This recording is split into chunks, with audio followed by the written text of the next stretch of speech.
Olá, pessoal, tudo bem? Saudações a todos. É com alegria aqui que eu recebo vocês aqui para a gente iniciar esse curso.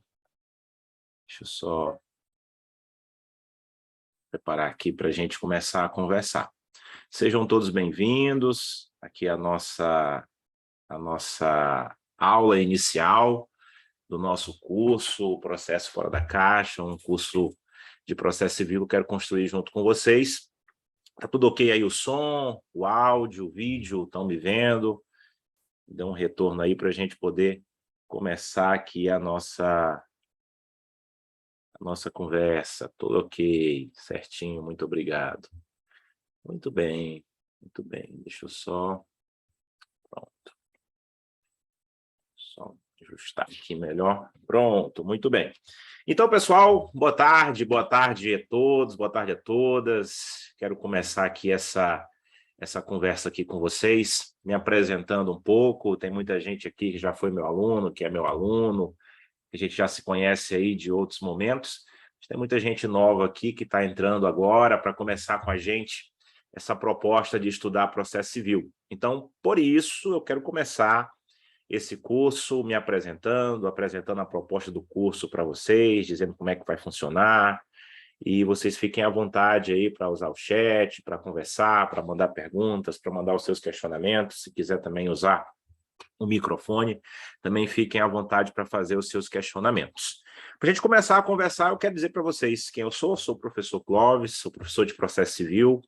Eu me graduei em Direito na UFMA no ano de 2009, e no ano de 2011 eu comecei a lecionar na UFMA e na Unisuma, exatamente trabalhando as teorias de teoria geral do processo e processo civil.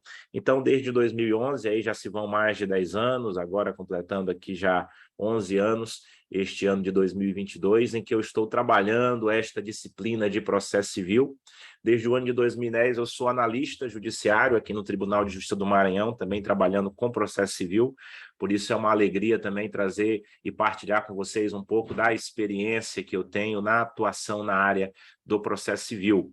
O que eu entendo sobre a importância do processo civil e que eu quero trazer para vocês aqui nesse curso? Primeira coisa que a gente precisa saber: tirando as pessoas que vão trabalhar com direito penal, que vão trabalhar exclusivamente com processo penal e com direito penal, um delegado de polícia, por exemplo, alguém das forças policiais, ou alguém que será somente advogado criminalista, que já decidiu que essa será a sua única forma de atuação. Você, não sendo uma dessas carreiras, você irá precisar do processo civil. Eu costumo dizer o seguinte, que um profissional, um advogado, um promotor, um defensor, um magistrado, e os serventuários dessas entidades do sistema de justiça, desses ramos do sistema de justiça, eles precisam saber de duas coisas. Eles precisam saber da seu direito material de especialidade. Ele é um tributarista, tem que saber o direito tributário. Ele é um administrativista, tem que saber do direito administrativo. Ele trabalha com direito de família, ele tem que conhecer o direito de família. Ele é um constitucionalista, ele tem que conhecer o direito material constitucional. Fora a sua especialidade que ele escolheu para atuar, ou as suas especialidades que ele escolheu para atuar, eu sou um advogado previdenciarista, então o direito previdenciário. Além disso, ele precisa saber o quê? Ele precisa saber o processo civil. Ele é um magistrado de uma vara de família. Ele precisa saber o direito material, o direito de família, e precisa conhecer o processo civil. Então, o processo civil vai auxiliar bastante a nossa atuação como profissionais, vai auxiliar bastante a nossa atuação como advogados, como membros das outras entidades do sistema de justiça, e ele é uma matéria muito importante para os acadêmicos, aqueles que estão se preparando para no futuro prestar o exame da ordem, aqueles que estão se preparando para prestar um concurso público, e essa matéria é uma matéria essencial, por isso é importante estudar processo civil. Então, qual é a proposta aqui do nosso curso de processo civil, o processo fora da caixa, que hoje nós teremos uma primeira aula, uma aula inicial. A nossa proposta para este curso, meus amigos, é a seguinte: neste curso nós vamos estudar a teoria básica do processo civil, especialmente do processo de conhecimento, mas também teremos aulas temáticas sobre recursos, sobre execução e cumprimento de sentença e também sobre o processo dos juizados especiais. Agora, a fundo, nós vamos adentrar em todo o processo de conhecimento, da petição inicial à sentença. Esse é o nosso objetivo aqui dentro deste curso.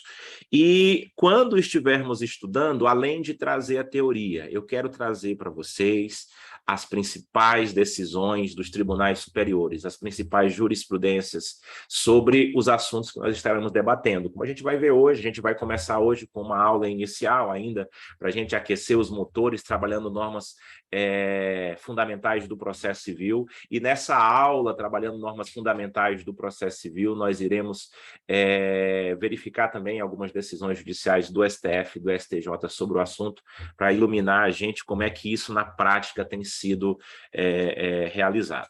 Ao longo da matéria, também traremos algumas aplicações práticas no cotidiano do profissional do direito sobre a matéria de processo civil que estamos estudando. Então, aqui é uma matéria que servirá tanto para você que é acadêmico, que é aluno, que está aí na sua formação jurídica, como para você que também já encerrou e está na atuação profissional. Nós iremos ter neste curso, na plataforma Hotmart, acesso a todas as aulas gravadas. Então, essa aula que a gente está tendo aqui hoje está sendo gravada, e aqueles que não puderam participar, ou aqueles que eventualmente vão sair mais cedo aqui, antes do encerramento da aula, você vai poder acessar essa gravação da aula na nossa plataforma Hotmart, lá quando você faz a sua matrícula, a sua inscrição no curso. Nós já temos vários aqui inscritos no curso, sejam bem-vindos também. E aos que vão fazer também a sua inscrição ao longo dessa semana, você vai ter acesso a todo o material das nossas aulas gravadas. Ah, professor, não pude assistir a aula ao vivo lá no sábado, como é que eu faço? Você vai ter acesso a essa aula gravada. O nosso método de ensino é um método que eu quero construir com vocês. O que significa isso? Significa que eu estou aqui dando aula e eu trago uma informação e você tem uma dúvida, e você tem uma curiosidade. E eu não quero deixar que você fique com essa dúvida, eu não quero deixar que você fique com essa curiosidade. Eu quero que você sane a sua dúvida.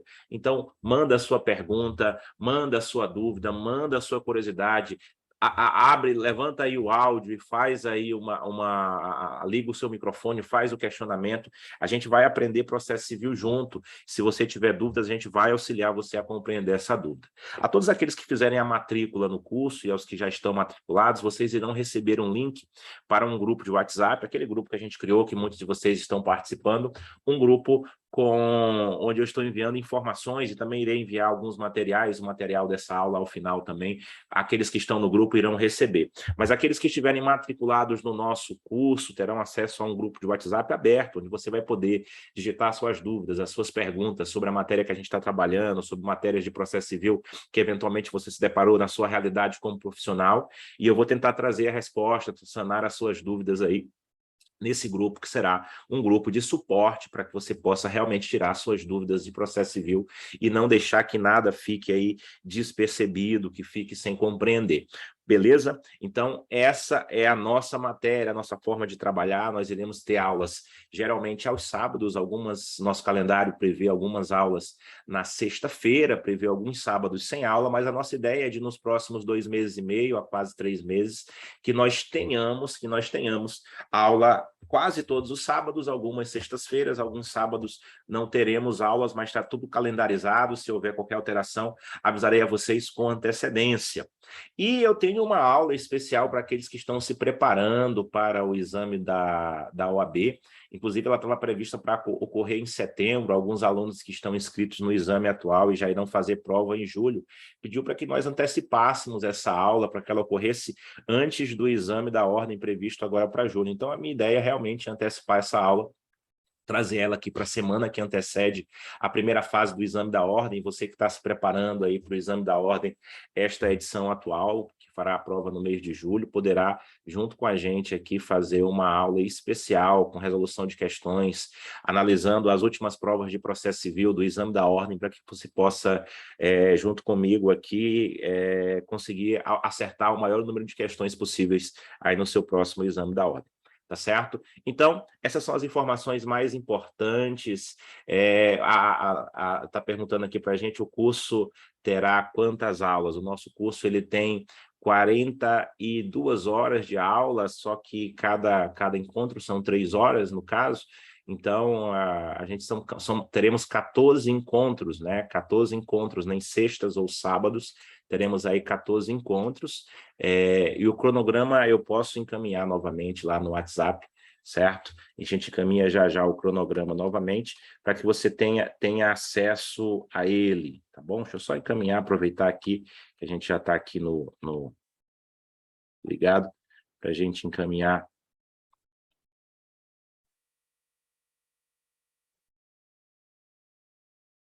Então, está encaminhado novamente o nosso cronograma lá no WhatsApp, para quem não teve acesso ainda, você pode acessar, e aí está o nosso cronograma. Eu quero compartilhar aqui uma tela com vocês, rapidinho, para a gente conversar um pouco sobre este cronograma, inclusive.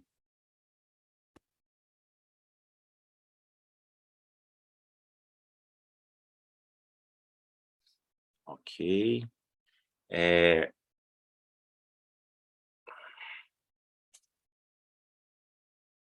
Apareceu o compartilhamento, gente? Apareceu? Se você consegue ver aí. Sim, muito bem. Então tá aí o conteúdo do nosso curso, né? Essas serão as aulas que nós teremos aqui ao longo do nosso curso. Nós teremos essa aula hoje, essa aula inicial, essa conversa inicial, trazendo aqui a importância das normas fundamentais do processo civil, tá certo? Depois trabalharemos competências, sujeitos do processo. Aqui a gente vai trabalhar procuradores, trabalhar honorários, trabalhar a questão relacionada a litisconsórcio, intervenção de terceiros. Depois a gente vai trabalhar atos processuais, vai estudar a nova modalidade de citação, que inclusive tivemos alteração ano passado e regulamentação pelo CNJ da nova modalidade de citação aqui no mês passado, no mês retrasado, no mês de abril. A gente já vai trabalhar ela aqui na nossa matéria, na nossa aula, ver direitinho como é que vai funcionar esse sistema de citação eletrônica. Vamos trabalhar a tutela provisória, a tutela de evidência, tutela de urgência. Depois trabalharemos a petição inicial, a ação e toda a sequência do processo de conhecimento até a sentença e coisa julgada. Aí, ao longo nós temos aqui 1, 2, 3, 4, 5, 6... 5 ou 6 aulas, 5 ou 6 finais de semana, em que nós estaremos trabalhando, destrinchando todo o processo de conhecimento, da petição inicial até a sentença e coisa julgada, e depois nós iremos para a segunda parte do nosso módulo, onde nós trabalharemos aí os recursos no processo civil, execução e cumprimento da sentença, precedentes, procedimento nos juizados especiais, jurisdição e processo constitucional, onde a gente vai estudar também os recursos aqui nessa parte de processo constitucional, vai estudar os recursos para os tribunais superiores, vai estudar as principais ações de controle de constitucionalidade e algumas questões relacionadas aos remédios constitucionais, o mandado de segurança especialmente, que é muito relevante aqui para a gente no processo civil, e depois a gente vai ter essa aula, como eu mencionei para vocês, que provavelmente vai ser antecipada, para a preparação para responder questões do exame da OAB. Beleza? Se alguém tiver mais algum questionamento, alguma dúvida, pode ficar aí à vontade com a gente, tá? E aí a gente vai, então, nos preparando, então, para começar a estudar o nosso curso aqui de processo civil, tá bom? Lá no nosso grupo especial, no nosso grupo de WhatsApp, também no nosso grupo de suporte que a gente vai criar para todos que estiverem matriculados, até 48 horas depois de cada aula você receberá um resumo da aula, um material em PDF com os principais pontos que foram tratados na aula, com as principais tópicos de legislação e jurisprudência que nós trabalhamos da aula, você vai receber um material em PDF para cada aula que a gente realizar aqui no nosso curso. Inclusive, essa aula de hoje, mesmo sendo uma aula inaugural, uma aula aberta, nós temos um material já sendo preparado e até 48 horas depois da realização da aula, você vai receber esse material aí para acompanhar. Lembrando que ainda quem não fez ainda a sua matrícula, lá no nosso curso, já está aberta as inscrições lá na página do Hotmart. Eu vou caminhar também aqui no nosso grupo de WhatsApp, para que você tenha acesso e possa, se desejar, já fazer a sua inscrição no nosso curso. Tá? Rapidinho encaminho aqui no nosso WhatsApp, você também tem acesso, e aí você pode já fazer a sua inscrição. Lembrando que a plataforma Hotmart será a plataforma onde será hospedado o material. Então, os PDFs, as aulas gravadas serão acessadas por lá e os links das aulas de cada semana. E as aulas serão ministradas aqui pelo Zoom, sempre às sextas e sábados, conforme o nosso calendário, ficarão gravadas também para quem não puder participar. Obrigado aí pela atenção de vocês, obrigado aí, se alguém tiver dúvida pode mencionar, pode falar. A gente vai passar então aqui agora para uma segunda parte aqui, depois dessa apresentação, a gente vai começar então a trabalhar a nossa matéria específica de processo civil. Tá? Muito bem, muito bem. Ok. Quem não está no grupo do WhatsApp, eu vou mandar o link aqui também, para ninguém ficar de fora. Tá? Vou mandar bem aqui no nosso chat o link para o nosso grupo de WhatsApp, para que quem não tiver, não ficar de fora. Tá certo? Está aqui no chat o link para o grupo do WhatsApp, Rafael. Tá bom? Beleza. Quem está acompanhando a gravação também, eu vou deixar o link na descrição do vídeo, o link do Hotmart, o link do WhatsApp, para quem quiser ingressar no grupo também, quem estiver acompanhando o nosso vídeo gravado. Muito bem. Agora eu mudei a tela de compartilhamento, deixa eu só confirmar bem aqui. Deixa eu só fazer uma manobra aqui no... Muito bem. Pronto. Vocês conseguem ver agora uma tela diferente de compartilhamento? Uma tela em que está escrito normas fundamentais do processo civil? Sim? Sim, muito bem. Então, vou usar essa tela aqui como um quadro de apoio para a gente ir conversando sobre o nosso assunto. É um prazer, uma alegria ver muita gente que foi meu aluno, muita gente que é meu aluno atualmente, para a gente começar a estudar. Então, vamos começar. Gente, primeira coisa que eu quero trazer para vocês é o seguinte. O que significa norma e para que serve uma norma de processo civil, uma norma fundamental do processo civil? A gente tem que ter uma ideia de que a palavra norma, o termo norma, a expressão norma jurídica, ela tem uma polissemia de significados. Ela tem diversas formas de se pensar a norma. E no nosso CPC, essa significação das normas, ela aparece pelo menos de três maneiras. Norma é compreendida como o texto legal, o texto normativo que nós temos aqui, artigo 1º, artigo 2º, artigo 3º, os artigos do nosso Código de Processo Civil. Em alguns outros momentos, o nosso CPC chama de normas o conjunto de regras e de princípios, que me parece é este o significado que vai aparecer para a gente aqui na primeira parte do nosso Código de Processo Civil, essa parte geral do nosso Código de Processo Civil, especialmente essa parte que vem aqui dos artigos 1º ao 12. Artigos 1º ao artigo 12 do nosso Código de Processo Civil. O nosso Código de Processo Civil, nos artigos de 1º ao 12, ele vai trazer as normas com o sentido de um grupo de regras e de princípios que regem o processo civil. Um terceiro significado do termo norma, da expressão norma jurídica, diz respeito ao seguinte: diz respeito à produção pelo intérprete de uma lei para o caso concreto. Entenda comigo o seguinte, eu tenho uma regra lá no Código de Defesa do Consumidor que diz que uma cláusula abusiva não deve ser aplicada em um contrato em prejuízo do consumidor. Essa regra é o quê? É uma regra geral e abstrata. É um texto normativo que garante ali ao consumidor um direito. Aí o que acontece? De repente, um consumidor fez um contrato, e esse contrato que o consumidor celebrou, ele percebe que naquele contrato tem uma cláusula que é bastante prejudicial a ele. Ele leva aquele contrato para ser analisado pelo juiz, e quando o juiz está ali analisando o contrato, o que ele percebe? Que aquela cláusula específica do contrato daquele consumidor realmente é uma cláusula abusiva. E o juiz vai e anula aquela cláusula e não aplica aquela cláusula ao contrato, àquela situação jurídica que aquele consumidor apresentou. Note bem o que aconteceu aqui. Eu tenho uma norma geral e abstrata, aí eu tive um caso, uma situação fática que aconteceu, e essa situação foi parar no judiciário por meio de um processo. Lá dentro do processo, o juiz aplicou aquele texto normativo, aquela previsão do Código de Defesa do Consumidor, e o juiz criou uma norma. Ele criou uma regra para o caso concreto daquele consumidor. Tá? Então, o juiz interpreta o texto normativo, interpreta o ordenamento jurídico, interpreta a jurisprudência, interpreta a doutrina, e ele vai chegar a conclusões em um processo que vai resolver o caso de alguém. Então, essa é uma terceira perspectiva da expressão norma jurídica.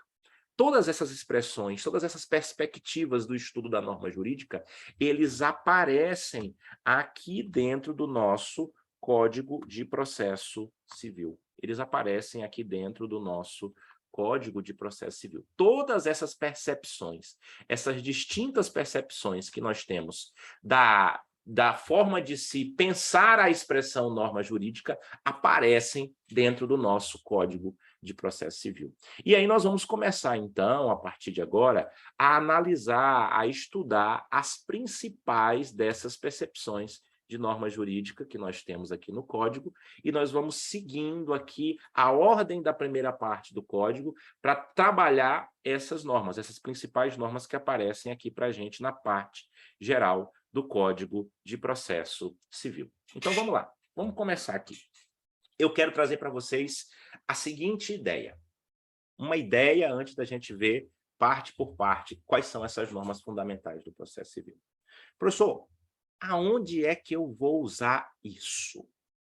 É uma pergunta que eu quero lançar aqui para vocês. Por que eu vou usar, que eu vou estudar essas normas fundamentais do processo civil? Elas vão servir de quê para mim? Entenda comigo o seguinte, quando você estiver atuando em um processo, primeira coisa que você precisa saber, nem sempre o processo, o Código de Processo Civil, ele traz uma resposta pontual e objetiva sobre um determinado assunto. Nem sempre o CPC vai chegar e vai dizer, como diz lá no artigo 1009, diz o seguinte, quando o juiz profere uma sentença, você poderá recorrer desta sentença com recurso de apelação. Isso aqui é muito simples de se perceber, isso aqui é muito claro de se perceber. Muitas vezes o código vai chegar e vai dizer, ó, se você tem essa situação, você pode fazer isso nessa situação. O código vai chegar e vai dizer para você o seguinte, para cada fato que você arguiu na sua petição inicial, você pode apresentar 3 testemunhas. Isso é um objetivo, é uma regra objetiva. O código trazendo para vocês uma resposta objetiva para uma determinada situação. Mas muitas vezes você vai estar trabalhando em um processo, você vai estar atuando em um processo, e você vai observar que o código não traz uma resposta objetiva sobre o que você deve fazer agora dentro do seu processo. Para onde o seu processo vai seguir? Se o que foi feito no seu processo está certo ou está errado.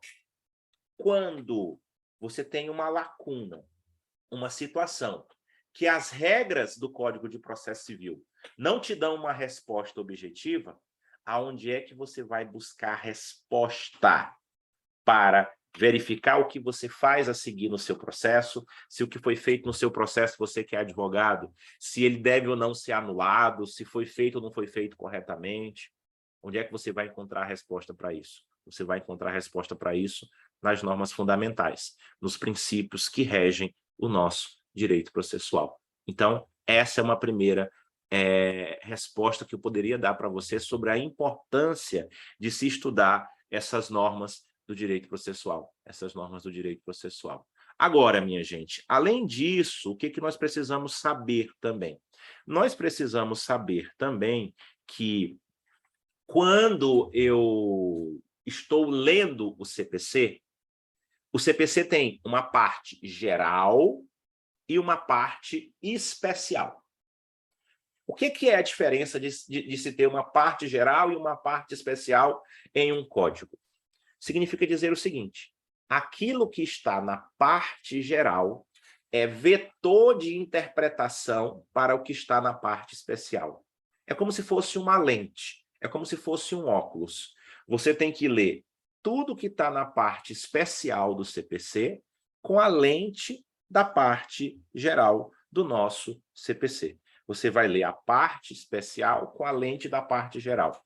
O que significa isso? Significa o seguinte: quando você estiver lendo um artigo lá do processo de execução, você vai ter que pensar nesse artigo da seguinte forma: esse artigo tem que estar em harmonia com o que está lá no artigo 5º, com o que está lá no artigo 2º, com o que está lá no artigo 8º do nosso CPC.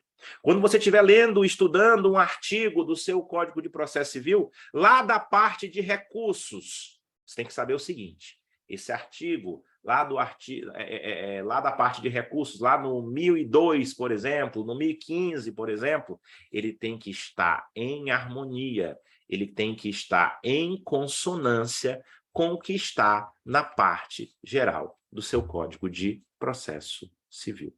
Tá bom? Então é isso. Essas são as importâncias das normas fundamentais, do estudo das normas fundamentais aqui no processo civil. Primeiro, ela tem uma função hermenêutica. Ela tem uma função hermenêutica. Segundo, ela tem uma função de preencher lacunas. Ela tem uma função de preencher lacunas. São duas funções importantes aí das normas fundamentais do nosso Código de Processo Civil, tá? Do nosso Código de Processo Civil. Então, vamos lá. Então, vamos começar a estudar essas normas fundamentais em espécie aqui no nosso Código de Processo Civil. Eu vou começar com vocês agora trazendo o princípio dispositivo, tá? O princípio dispositivo, também chamado de princípio da demanda, também chamado de princípio da inércia da jurisdição, né? Tem algumas nomenclaturas diferentes aqui. Vou até colocar o artigo aqui na própria tela para você acompanhar comigo. Olha o que diz o artigo 2º do nosso Código de Processo Civil. Ele diz para a gente o seguinte: o processo começa por iniciativa da parte, que a gente chama esse item aqui, essa expressão, iniciativa da parte, de princípio da demanda, ou também de princípio da inércia da jurisdição, de princípio dispositivo, porque vem de disposição, vem de dispor. O que é dispor? Dispor é usar livremente o que é meu. Isso é dispor, tá certo? Eu tenho aqui esta caneta, que é minha. Eu posso dispor livremente dela. Eu posso quebrá-la, eu posso usá-la para escrever, eu posso jogá-la no lixo, eu posso doar ela para o Adão, para a Ana Clara que nos acompanha aqui. Eu posso dispor livremente desta caneta. Quando eu falo que a iniciativa da parte para começar um processo é um princípio dispositivo, eu estou dizendo o quê? Eu estou dizendo o seguinte: eu estou dizendo que todo mundo tem direito de, se desejar, ingressar com uma ação. de levar o seu problema ao Poder Judiciário, de apresentar a sua demanda. A demanda é o conflito, de apresentar esse conflito aí ao Poder Judiciário. Significa dizer que o juiz não tem a atribuição de sozinho iniciar um processo. Você não vai ver chegar aí na sua casa o juiz da vara de família e bater na porta da sua casa e perguntar aí, e aí, Clóvis, como é que está o seu casamento? Está tudo bem? Está precisando divorciar? E aí, Paula, minha esposa, está precisando de divórcio e pedir uma pensão? Está precisando? O juiz não vai bater na porta da casa de ninguém perguntando como é que está o casamento, como é que estão os seus contratos com a operadora de telefonia, como é que está o seu contrato com a empresa de energia elétrica, não.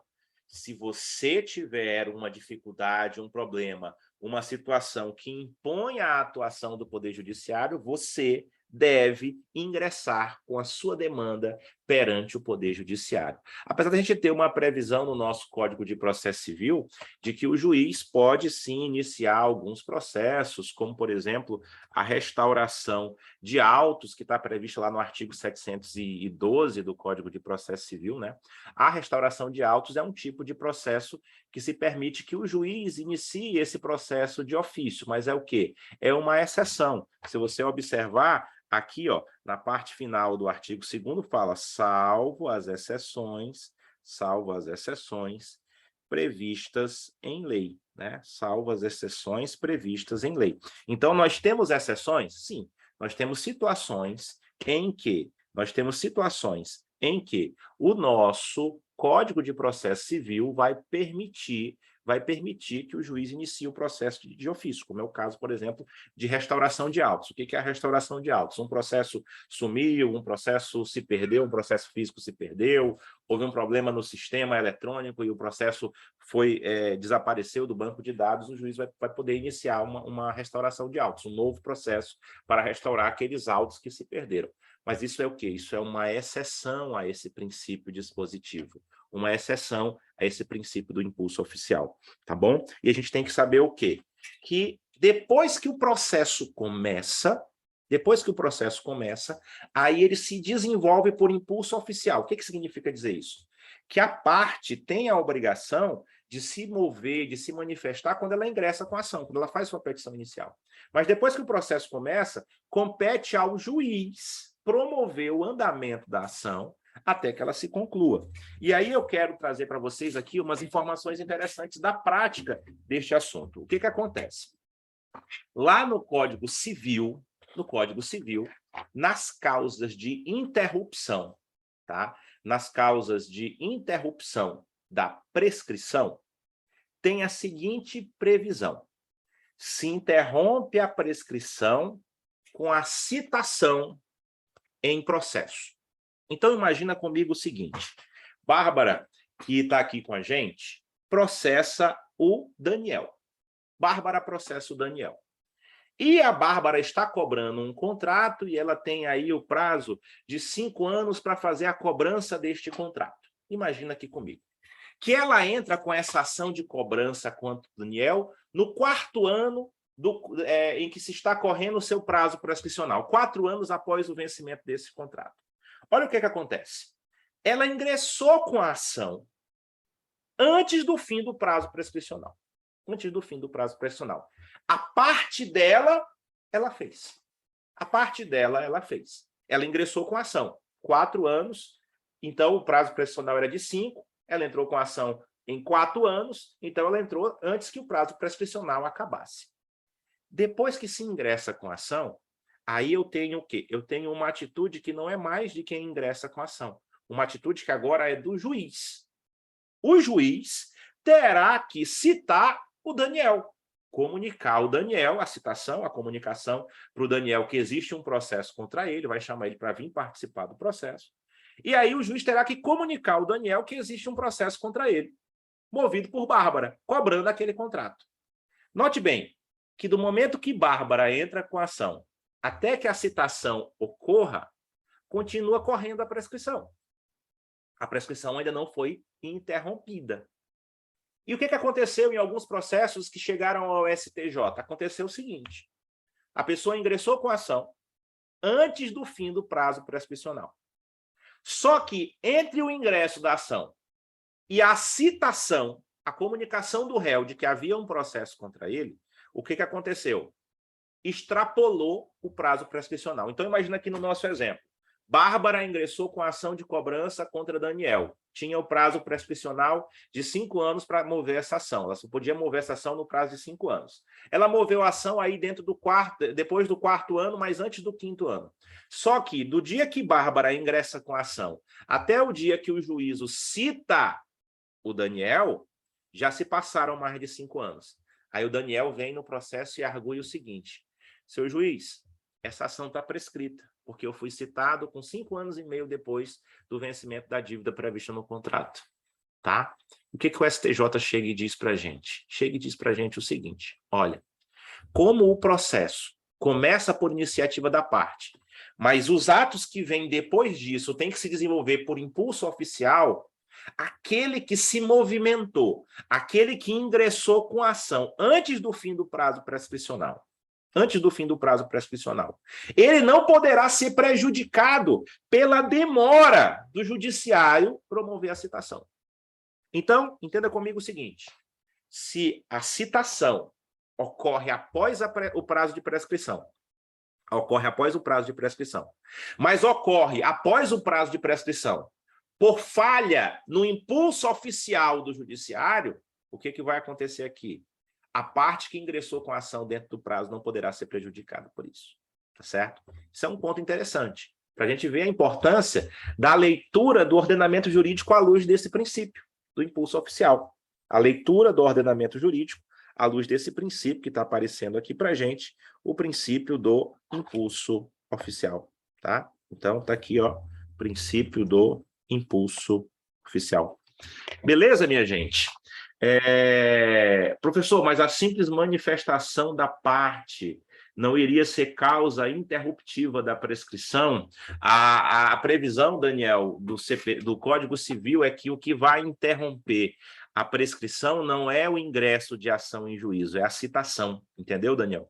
Então, a gente pode até pegar aqui, deixa eu ver se eu encontro, para a gente não deixar a nossa... Isso aqui que eu quero dizer para vocês, gente, aqui no nosso curso. Eu quero trabalhar sempre assim, tá? Eu quero trabalhar sempre assim. Se você tem uma dúvida, traz a sua dúvida, tá? E a gente vai encontrar a resposta aqui para a sua dúvida dentro dessa perspectiva, tá bom? Deixa eu abrir aqui rapidinho o Código Civil, né? Tá.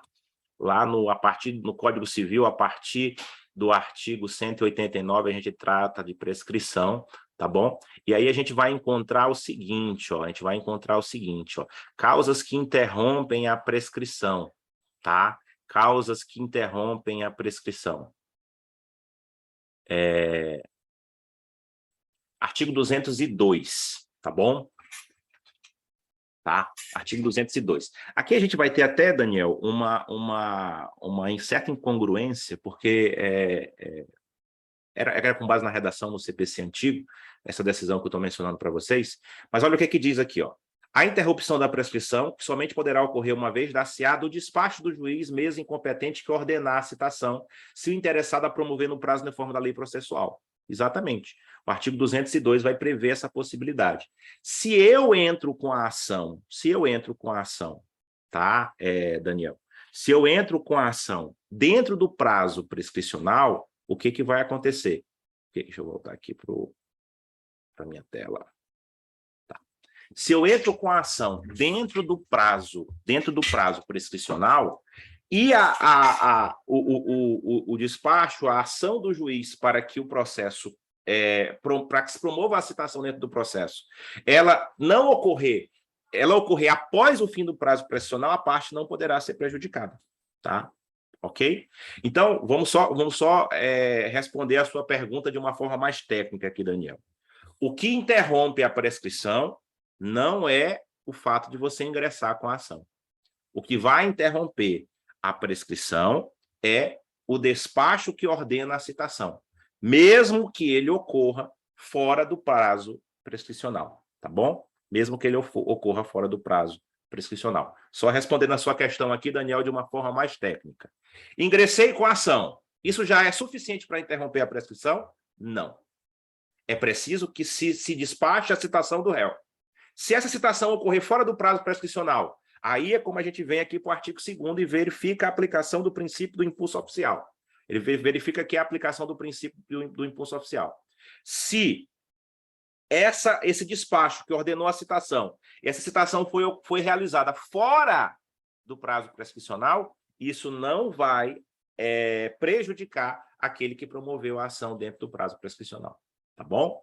Essa é a forma mais técnica aqui de responder a sua pergunta. E obrigado aqui pela sua pergunta, Daniel.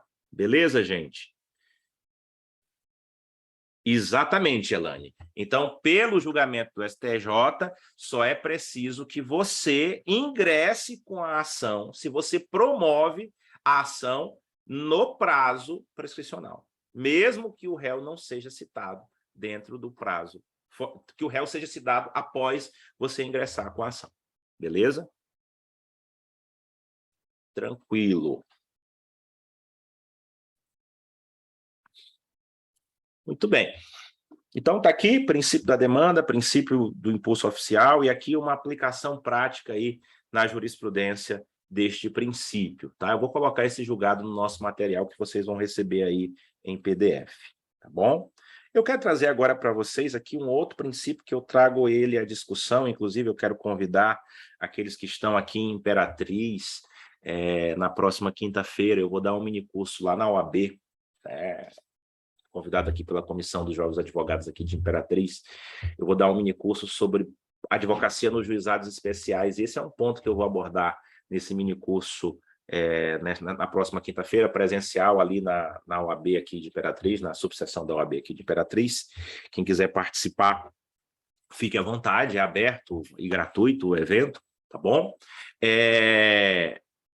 O seguinte, o artigo 5º, inciso 35 da Constituição, prevê que a lei não excluirá da apreciação jurisdicional lesão ou ameaça a direito. Lesão ou ameaça a direito.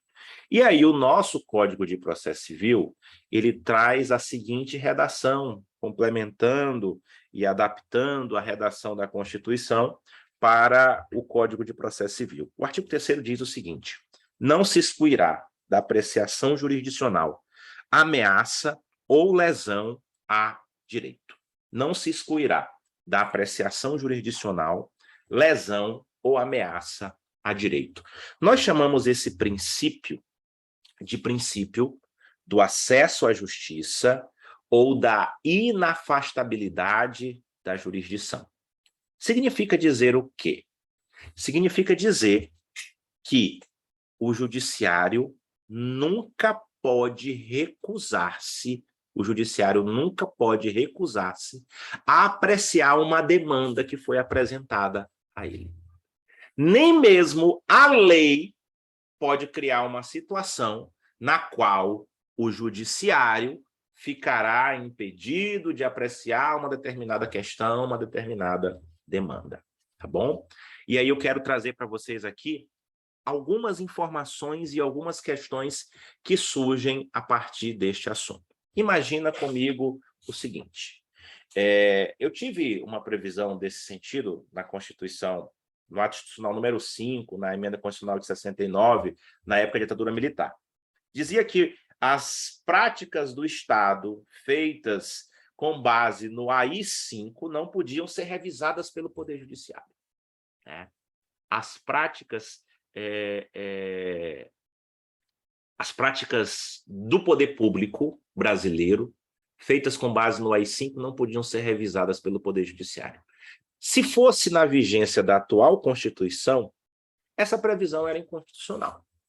E eu até li, gente, vocês viram que foi sancionada ontem, né? Foi sancionada ontem uma alteração ao Código ao Estatuto da OAB, e essa alteração prevê o seguinte, prevê que somente o Conselho Federal da OAB pode punir advogados e decidir sobre honorários contratuais na relação entre advogado e cliente. E o texto ficou com uma redação um tanto confusa em um ponto, e aí ele pode levar a uma seguinte interpretação, de que somente o Conselho Federal da OAB pode decidir sobre honorários, sobre a relação cliente e advogado em relação se os honorários foram ou não corretamente aplicados, se o advogado prestou ou não o serviço. E aí pode-se chegar a duas interpretações. Eu entendo que uma é conforme, outra não é conforme a Constituição. Uma primeira interpretação que seria conforme a Constituição seria a seguinte. Seria a interpretação de que as outras instâncias da OAB, seções judiciárias, subseções judiciárias, não podem punir e analisar o advogado nesse ponto. Somente o Conselho Federal pode. Agora, se você chegar a uma conclusão que nenhuma instância do Poder Judiciário pode analisar essa questão, aí talvez eu entendo que não seria uma interpretação conforme a Constituição. Tá? Por quê? Porque na lei nós não podemos ter nenhuma situação que chegue e se diz, olha, este assunto não pode chegar ao Poder Judiciário. Este assunto não pode chegar ao Poder Judiciário. Todo assunto no nosso sistema pode sim chegar ao Poder Judiciário para ser revisado. Então, para qualquer assunto, eu posso ter um processo para rever uma situação, para analisar uma situação, para resolver um conflito. Agora, a questão que eu quero trazer para vocês é o seguinte. É possível que a lei traga limitações ao acesso à justiça? Vamos entender aqui a diferença de limitações ao acesso à justiça e requisitos para o acesso à justiça. Não. A resposta com base nesse princípio é a seguinte. A lei não pode trazer limitações ao acesso à justiça. Agora, a lei pode trazer requisitos para o acesso à justiça? Aí a resposta seria diferente. A resposta seria sim. A lei não pode trazer limitações, mas a lei pode trazer requisitos. A própria Constituição o traz, né? Deixa eu pegar aqui, lá, o artigo 217, parágrafo 1º da Constituição, que eu vou colocar aqui na tela para vocês, tá? O artigo 217, parágrafo 1º da Constituição, eu vou colocar aqui logo embaixo na tela para vocês, ó.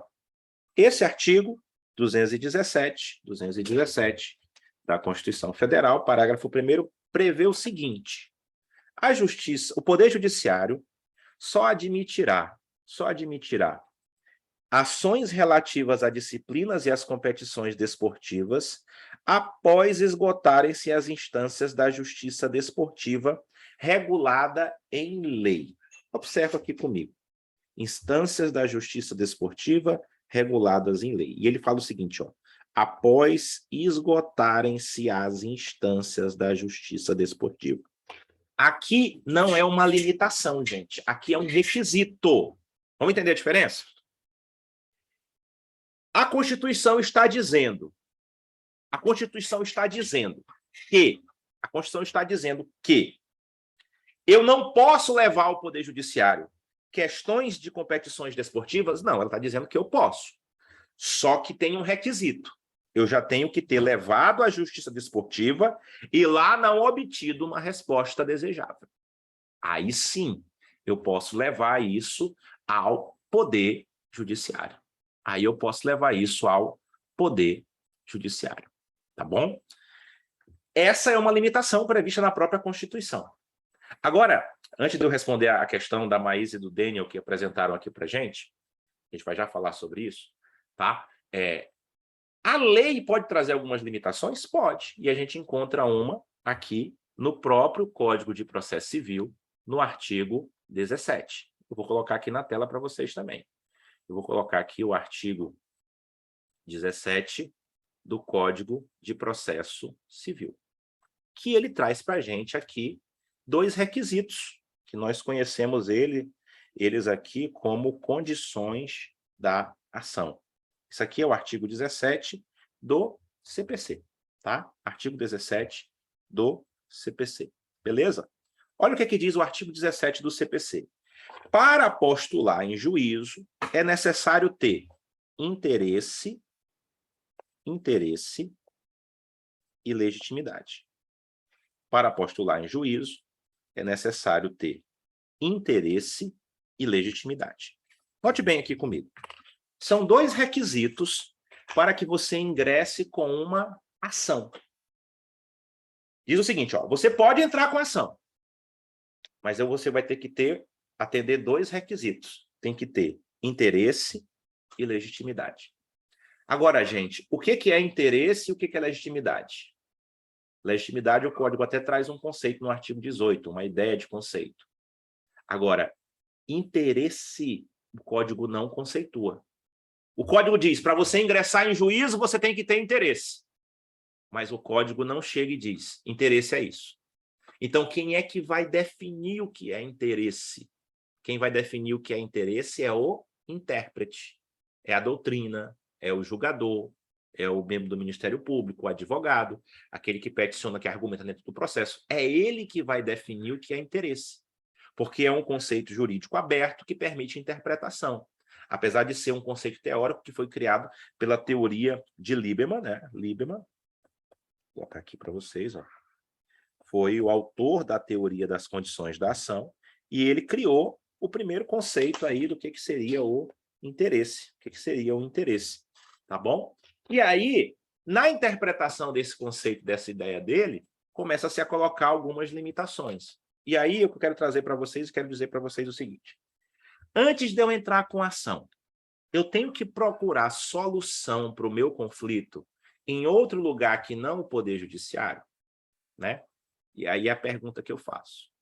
Alguns julgados entendem que sim, outros entendem que não. Vou dar um exemplo aqui para vocês. Comprei uma TV pela internet. Minha TV não chegou, não recebi a TV. Comprei na internet a TV e ela não chegou aqui na minha casa. Eu posso entrar com ação contra a empresa que me vendeu a TV só porque eu comprei e não recebi? Ou antes de entrar com ação, Daniel, eu precisaria buscar a solução para este conflito em um outro lugar? E eu quero chegar aqui num ponto com vocês. O artigo 3º, esse mesmo artigo aqui, 3º, que diz não se excluirá da apreciação jurisdicional ameaça ou lesão a direito, que é um artigo aqui do nosso Código de Processo Civil, eu vou ampliar ele aqui para vocês na nossa tela. Tá? Ele traz 3 parágrafos. Ele traz 3 parágrafos, e aí eu vou tentar até com ele já responder a tua pergunta aí, viu, Daniel? Ele diz o seguinte, eu vou apagar esses outros aqui que a gente já colocou.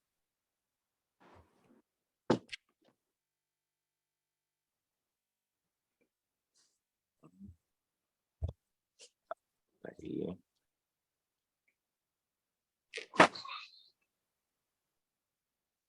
Só um instante. Deixa eu ampliar ele aqui para a gente, ó. Ele traz 3 parágrafos. Eu coloco aqui na tela para você. Tá? Alguém quer falar? Se quiser, pode ficar à vontade, tá, gente? Se alguém precisar usar a palavra aí, fique à vontade. Tá bom? Olha o que diz aqui o nosso artigo 3º do CPC. Ele diz o seguinte, ó. É permitida... Agora... Ok. É permitida, Daniel, e aí olha aqui, ó, a arbitragem, na forma da lei. E o que é essa arbitragem? A arbitragem é o seguinte, eu estou chegando, eu tenho o direito de ir ao Poder Judiciário, mas a lei chega e diz o seguinte, ó, se você quiser renunciar ao Poder Judiciário, se você não quiser utilizar o Poder Judiciário, se você quiser resolver o seu problema em uma justiça privada, você pode escolher o árbitro para resolver o seu conflito, a justiça privada, tá? Você pode buscar uma resolução para o seu conflito fora do Poder Judiciário.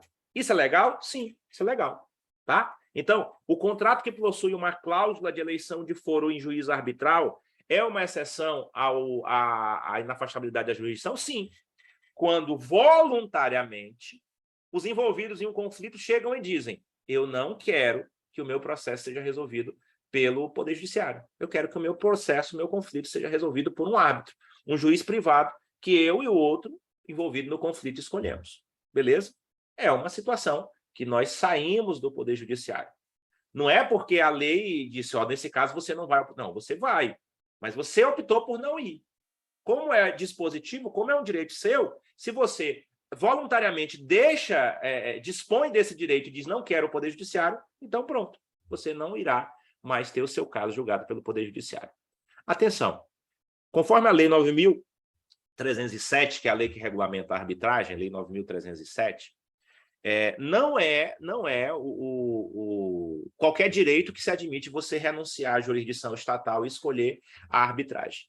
Somente pode-se escolher a arbitragem para direitos patrimoniais disponíveis, tá?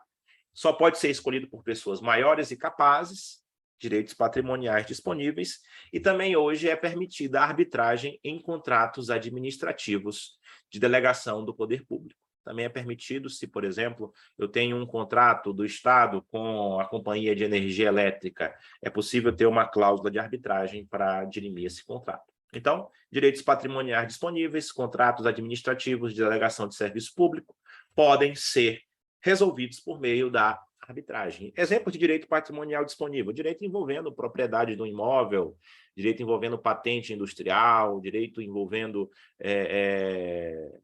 direitos autorais, direito envolvendo aí questões relacionadas à propriedade de bens móveis e imóveis de forma geral. Então, são direitos que se admite o uso da arbitragem.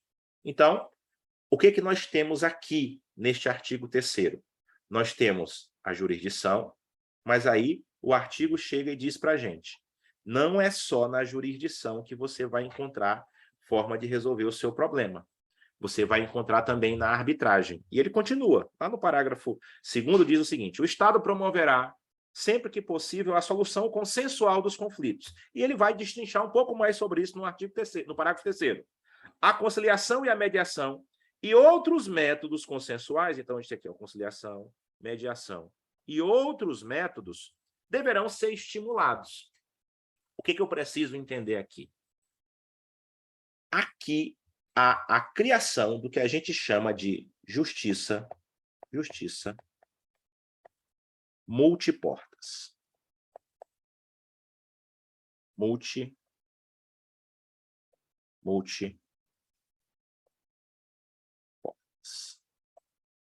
Aqui eu tenho a criação do que nós chamamos de justiça multiportas.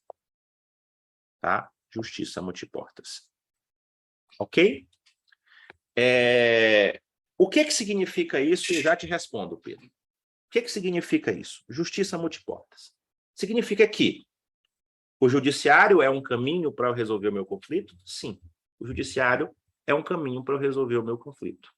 O judiciário é uma porta que eu posso bater para levar a minha demanda. Mas não é a única. Eu posso levar a minha demanda para a arbitragem, eu posso utilizar métodos consensuais de resolução de conflito, como, por exemplo, a conciliação e a mediação, e eu posso me valer de outros métodos além desse. Eu posso ver de outros métodos além desse. Tá certo? Por exemplo, o colega Pedro fez uma pergunta aqui para a gente, perguntando o seguinte: o judiciário pode exigir que antes de se ingressar com uma demanda contra um banco, por exemplo, certo? Eu tente resolver o meu conflito em outro lugar, aí ele fala aqui, por exemplo, no site consumidor.gov.br, que é, o que é o site consumidor.gov.br? É uma ODR, que é um método de resolução de conflitos, vai se enquadrar aqui, ó, no outros métodos de solução, tá?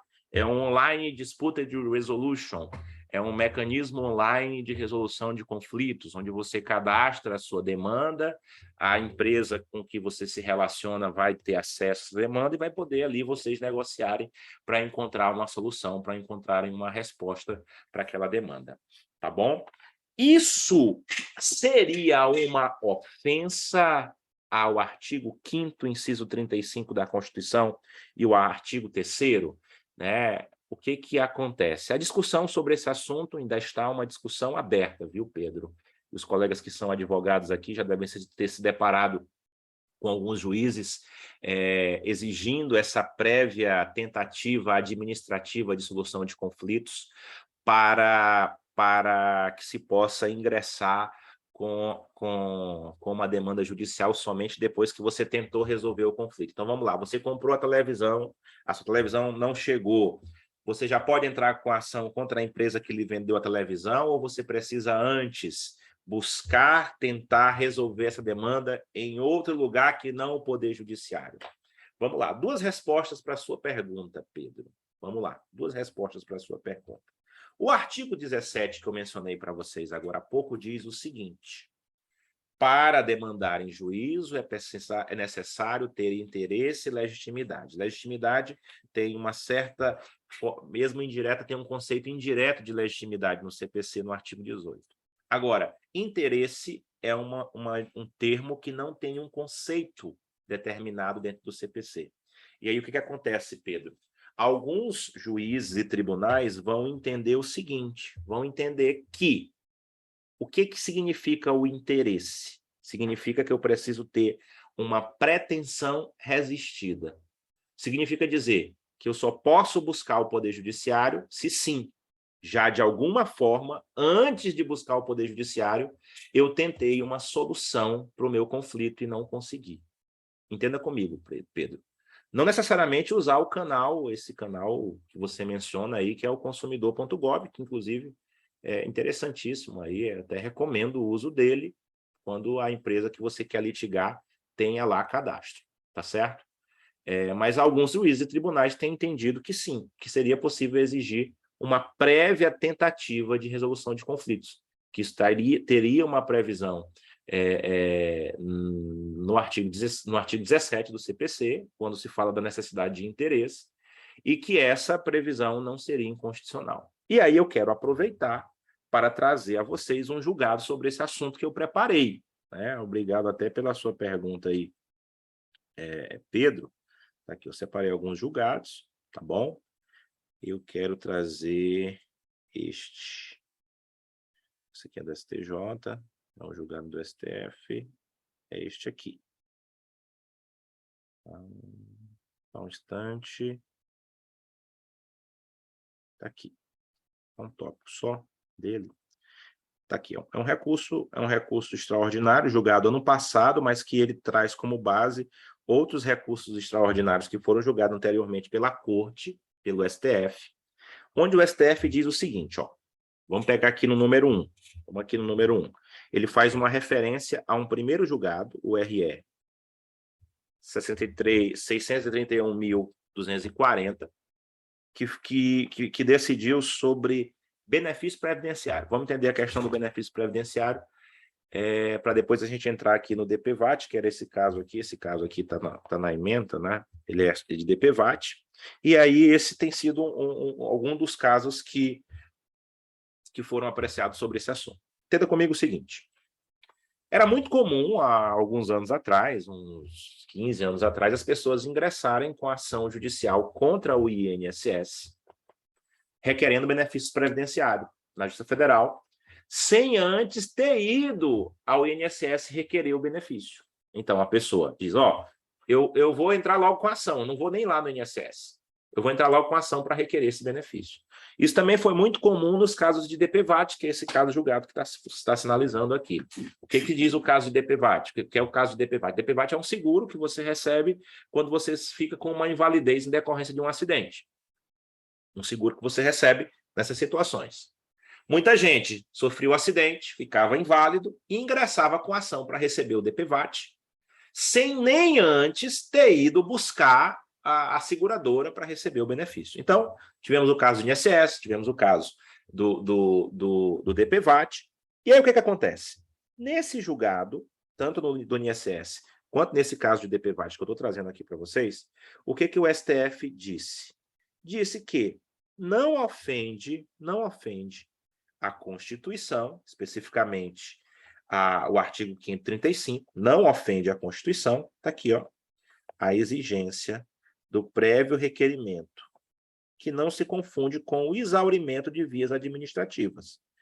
Vamos entender. Qual é a diferença de prévio requerimento para exaurimento? Exaurimento é o que a gente viu na justiça desportiva. Você só pode entrar com uma ação para discutir matéria desportiva se você já exauriu a justiça desportiva, certo? Agora, nos demais casos, o que o STF entendeu? É sim legítimo que o juiz que ele exija uma prévia tentativa de solução administrativa do conflito. O que eu, Clóvis, penso? Eu penso que a expressão interesse do artigo 17 do CPC, ela remete a quê? Remete a você ter, de alguma forma, buscado uma solução para o seu conflito. Agora, Pedro e demais colegas aqui, não necessariamente por esse canal consumidor.gov. Você pode, de diversas formas, demonstrar que você tentou resolver a sua questão, a sua demanda, né? Você pode de diversas formas. Por exemplo, você pode demonstrar que você tentou resolver a demanda enviando um e-mail para a empresa, né? Aí eu comprei a televisão, não chegou, o que eu falo? Né? Você, exatamente, do que cada um está falando. Exatamente. Você chegou, você comprou a televisão, não chegou? Lá no site lá da empresa, você tem um canal de atendimento, um Fale Conosco, um saque, você envia o e-mail para o e-mail oficial deles, você cobra, você entra no chat, faz um diálogo com eles no chat. O Reclame Aqui, perfeito, Mariana. Né? Muitas empresas que atuam, que respondem ali, que dialogam com seus consumidores por meio do Reclame Aqui, tá bom? Em que pese eu dizer que em muitos casos o consumidor.gov ele é muito relevante, ele é bastante relevante, tá? Ele funciona em algumas situações para pessoas mais próximas que eu indiquei o uso do consumidor.gov, conseguiram ali resolver. A Mariana está perguntando, a Yara está dizendo uma observação bem interessante, isso demonstra o quê? A boa-fé, demonstra que você realmente está querendo resolver o seu conflito, você não está querendo só mover a máquina judiciária com uma forma de vingança privada para punir a pessoa, não. Você está tentando resolver. Porque o objetivo do judiciário é resolver o conflito. E aí a Mariana pergunta, professor, é preciso ter a resposta, o retorno da empresa? Aí é o seguinte, a gente tem que entender o seguinte, por exemplo, no consumidor.gov, como é que funciona? Eles têm um prazo para responder. No PROCON também é assim, se você for ao PROCON e apresentar uma demanda para reclamar de uma demanda, o reclamado vai ter um prazo ali para, geralmente, se não me engano, são 15 dias, para apresentar uma resposta. Se ele não respondeu, o que está demonstrado? Está demonstrado que você tentou e não conseguiu. Então, não é preciso necessariamente ter uma resposta, viu, Mariana? Só precisa se demonstrar que você entrou em contato por um canal legítimo de comunicação, né? Um canal legítimo de comunicação. Tá? Não pode também ser por qualquer canal, por qualquer... Procure e-mails oficiais, procure chats oficiais, telefones específicos daquela empresa para que você possa, ou então utilize esses sistemas que o Estado coloca à disposição da gente. Mas se não houve a resposta, mas você demonstrou que você tentou solucionar administrativamente, eu creio que isso é suficiente. Tá? Então, isso vai depender muito da interpretação de quem está analisando ali o artigo 17 do CPC.